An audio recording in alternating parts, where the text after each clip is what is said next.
আরে এটা তো আরোহী, যার সাথে আমার 2 বছর আগে ব্রেকআপ হয়ে গেছিল, কিন্তু আজকে কি মনে করে আমাকে কল দিতেছে। হ্যাঁ, কলটা ধরি তো।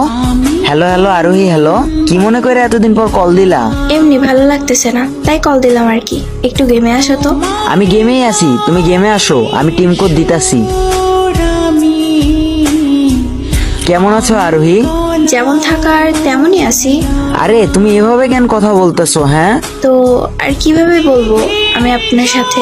তুমি তো সেই আগের মতোই থেকে গেলে, আগের মতোই জেদি, আগের মতোই রাগ। তা এখন তুমি কোথায় আছো? শ্বশুর বাড়িতে নাকি বাপের বাড়িতে?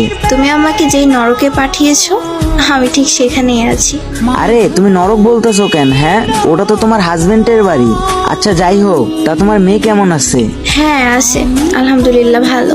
একটা আশ্চর্যজনক বিষয় কি জানো? যে মানুষটা তুমি আমার সাথে কথা না বলে কখনো থাকতে পারতা না, সে মানুষটা দেখো এতক্ষণ থেকে আমার সাথে কথা বলতেছো, কিন্তু একবারও জিজ্ঞাসা করলা না আমি কেমন আছি। তোমার কথা আর কি জিজ্ঞেস করব? তুমি তো নিজে ভালো থাকার জন্যই আমাকে অন্যের হাতে তুলে দিছো।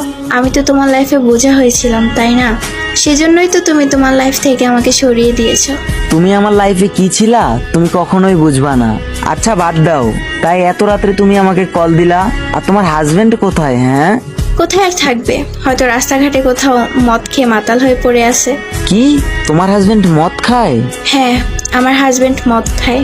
সে প্রতি রাতে মদ খেয়ে এসে আমাদের উপর অনেক অত্যাচার করে, যা আমরা আর সহ্য করতে পারি না। ঘরের জিনিসপত্র ভাঙচুর করে, এমনকি আমার গায়েও হাত তোলে। আরে কি বলতেছো এইসব তুমি? হ্যাঁ, কি এমন ক্ষতি হতো তোমার আমাকে তোমার করে রাখলে? আমি তো তোমাকে বলছিলাম, তাই না?